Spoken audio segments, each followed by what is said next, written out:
नमस्कार, आप देख रहे हैं आगाज पोस्ट न्यूज और मैं हूं आपके साथ करुणा तिवारी। आज हम बात करेंगे उस व्यक्ति की जिसने भारत की राजनीति में अपनी एक खास पहचान बनाई, जिनके संघर्ष, सादगी और आदर्शों में उन्हें भारतीय जनता का नायक बना दिया। जी हां, हम बात कर रहे हैं जॉर्ज फर्नांडिस की।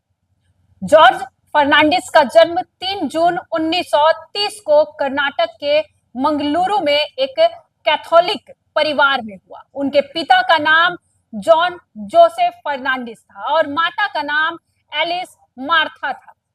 परिवार में 6 भाई बहन थे और वे सबसे बड़े थे। घर की आर्थिक स्थिति अच्छी थी, लेकिन जॉर्ज का स्वभाव जो था वो बचपन से ही विद्रोही और स्पष्ट था। परिवार ने उन्हें पादरी बनने की शिक्षा देने के लिए एक धार्मिक संस्थान में भेजा, लेकिन जॉर्ज का दिल वहां नहीं लगा। उनका झुकाव समाज और राजनीति की ओर था। 17 साल की उम्र में वे मंगलुरु छोड़कर बेंगलुरु और फिर मुंबई चले गए। यहां आने के बाद उनकी मुलाकात मजदूर संगठनों और ट्रेड यूनियनों से हुई, जिसने उनकी विचारधारा को और भी मजबूत किया। उन्होंने ठान लिया कि शोषित वर्गों के लिए आवाज उठाएंगे। इसी के साथ उनका राजनीतिक सफर शुरू हुआ। मुंबई में आने के बाद जॉर्ज फर्नांडिस को कई चुनौतियों का भी सामना करना पड़ा। शुरुआत में उन्हें पेट भरने के लिए छोटे मोटे काम करने पड़ रहे थे, लेकिन उनका संघर्ष उन्हें और दृढ़ बनाता चला गया। मुंबई की बात करें तो वहां पर कठिनाइयों ने उन्हें मजदूर वर्ग की दिक्कतों से रूबरू करा दिया और यहीं से वे मजदूर आंदोलनों के मुख्य चेहरा बन गए। साल 1950 के दशक में उन्होंने टैक्सी ड्राइवर्स और रेलवे मजदूरों के हक के लिए कई बड़े आंदोलन भी किए।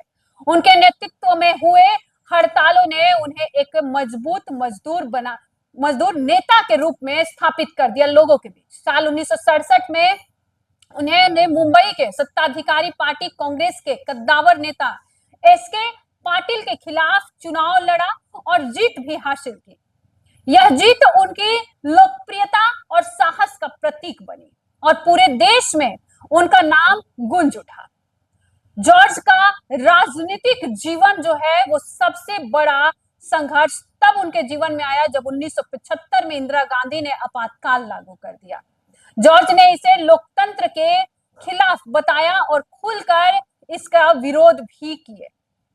उन्होंने पूरे देश भर में जनसभाएं करके लोगों को जागरूक करना शुरू कर दिया। अपने साहसी और दृढ़ नेतृत्व के चलते उन्होंने कई बार विरोधी गतिविधियों की भी सामना की। उन्होंने एक गुप्त योजना भी बनाई जिसे बारूद योजना के नाम से जाना जाता है। आखिरकार सरकार ने उन्हें गिरफ्तार भी कर लिया और पूरे देश में उनकी गिरफ्तारी का भी विरोध जमकर हुआ। उन्हें कोर्ट में जंजीरों में बांधकर पेश किया गया था और यह तस्वीर देश भर में लोकतंत्र की लड़ाई का प्रतीक बन गया। लोगों में गुस्सा फूट गया। इस घटना ने उन्हें एक ऐसा चेहरा बना दिया जो लोकतंत्र और अभिव्यक्ति की स्वतंत्रता का प्रतीक बन गया।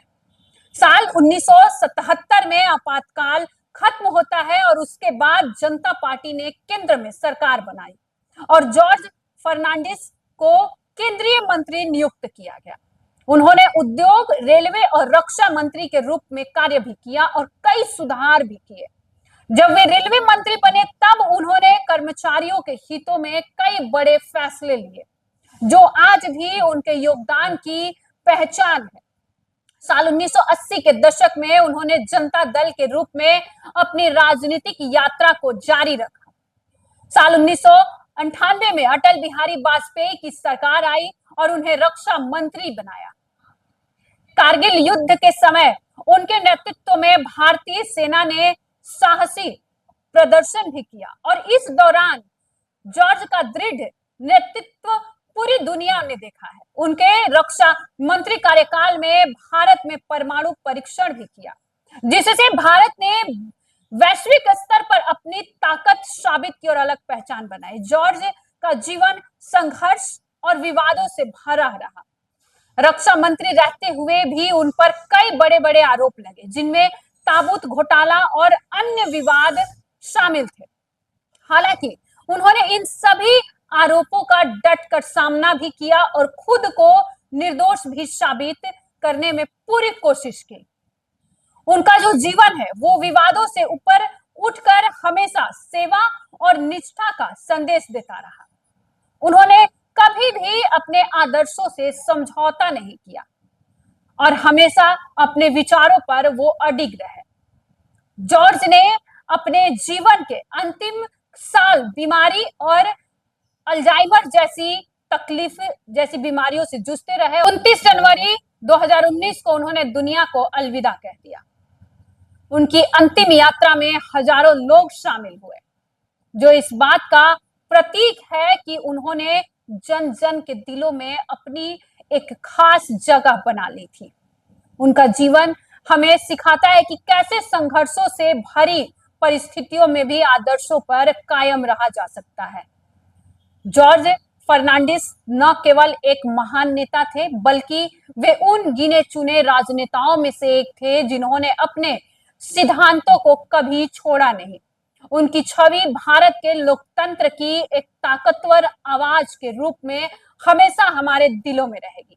आपसे फिर मिलेंगे एक ऐसे ही रोचक और गौरवशाली इतिहास के साथ। धन्यवाद।